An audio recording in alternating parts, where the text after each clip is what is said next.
Hello students.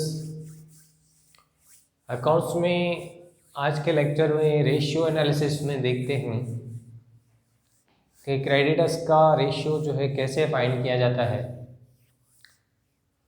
तो यहाँ पे 3 एग्जांपल लिए गए हैं।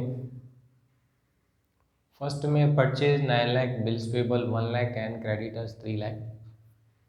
फिर है परचेज 385, सेकंड में रिटर्न 10,000 है, उसमें से क्रेडिटर्स है 1,73,000 और बिल्स पेबल है 25,000। Then after in the third example, purchase is given 10 lakh, cash to credit purchase is 1:9, while creditors are 4 lakh and bills payable is 40,000. So formula apply करेंगे तो creditors ratio की formula है या creditors turnover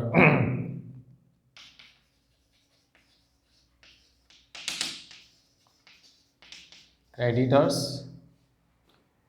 plus bills payable divide by credit purchase into number of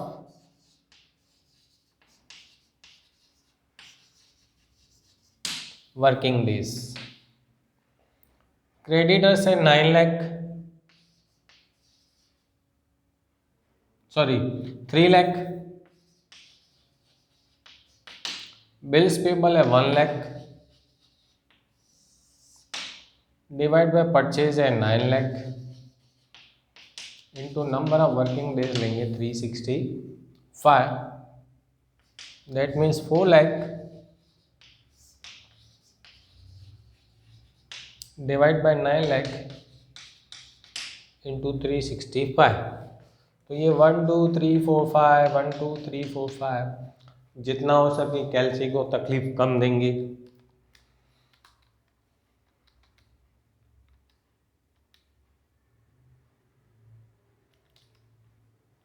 तो इसका answer आएगा 162.22। तो लिखेंगे 160। इसका मतलब है ये फर्म जो है क्रेडिटर्स को एवरेज 162 डेज में पेमेंट दे पा रही है। क्रेडिटर्स टर्नओवर या क्रेडिटर रेशियो से पता चल जाता है कि फर्म जो है कितने दिनों में पैसे पे कर पाती है।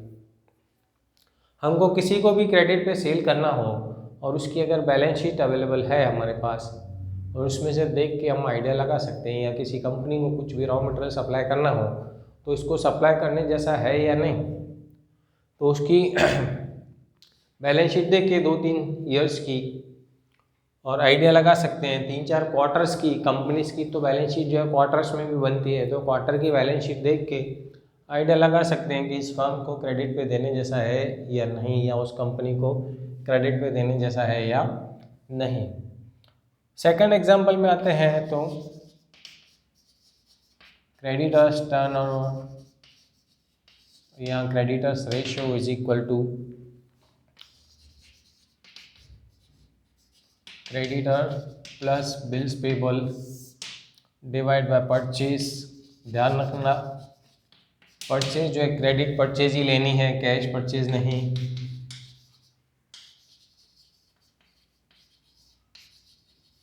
Number of into number of working days. Credit purchase इसलिए क्योंकि क्रेडिटर तभी बनते हैं जब हम क्रेडिट पे परचेज करते हैं। अगर कैश पे परचेज कर रहे हैं तो क्रेडिटर्स का टर्नओवर निकालने की ज़रूरत ही नहीं है क्योंकि पेमेंट तो हमने कैश कर दी। अभी क्रेडिटर्स लेते हैं हम लोग 1,73,000 प्लस बिल्स पेबल है 25,000। अभी इसमें परचेज है 385, उसमें से जो है 10 की रिटर्न है तो 375 इनटू करेंगे 360, तो 173 प्लस 25 तो 1,98,000 डिवाइड बाय 3,75,000 इंटू 365, 123 थोड़ा कैलसी को भी तकलीफ देंगे।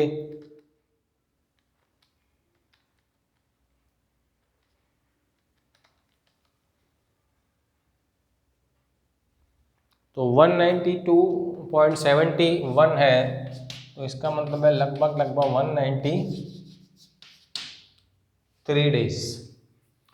इसके बाद लास्ट वाले में है परचेज है, क्रेडिट टू कैश परचेज है 9:1, मतलब कैश टू क्रेडिट परचेज है 1:9, क्रेडिटर्स है और बिल्स पेबल है। तो फॉर्मूला अप्लाई करें उसके पहले परचेज के 1:9, तो 10 लाख के 1:9 करोगे तो कैश और क्रेडिट आ जाएगी 1 lakh and 9 lakh. Formula apply करेंगे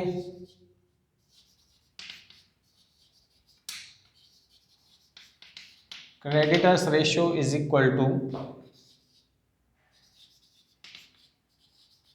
creditors plus bills payable divide by credit purchase into number of working days. तो क्रेडिटर से 4 lakh plus bills payable 40,000 divide by purchase है 9 लाख इंटू 360, तो 4 lakh 40,000 divide by 9 lakh into 365, तो 1 2 3 4 1 2 3 4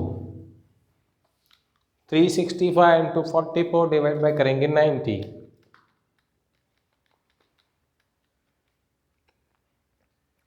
तो आ जाता है 178 डेज। इसमें अप्रोक्स लेना होता है, आधा दिन या एक दिन इधर उधर होता है तो 0.50 से कम है तो छोड़ देंगे, 0.50 के ऊपर है तो उसको पूरे एक दिन में कन्वर्ट कर देंगे। तो थर्ड फर्म जो है वो 178 डेज में पेमेंट कर रही है, सेकंड फर्म जो है वो 193 डेज में और फर्स्ट फर्म जो है 162 डेज में। तो क्रेडिटर्स रेशियो निकालने के लिए फिर से मैं आपको बता दूं क्या क्या चाहिए।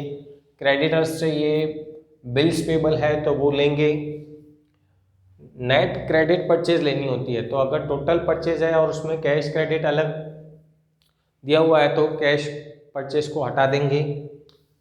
रिटर्न है तो पहले टोटल परचेज में से वो रिटर्न माइनस कर लो, उसके बाद कैश क्रेडिट का अगर बाइफरकेट करना है तो वो अलग करने के बाद जो क्रेडिट परचेज बचती है उसको जो है फॉर्मूला में यूज़ करेंगे into number of working days करेंगे।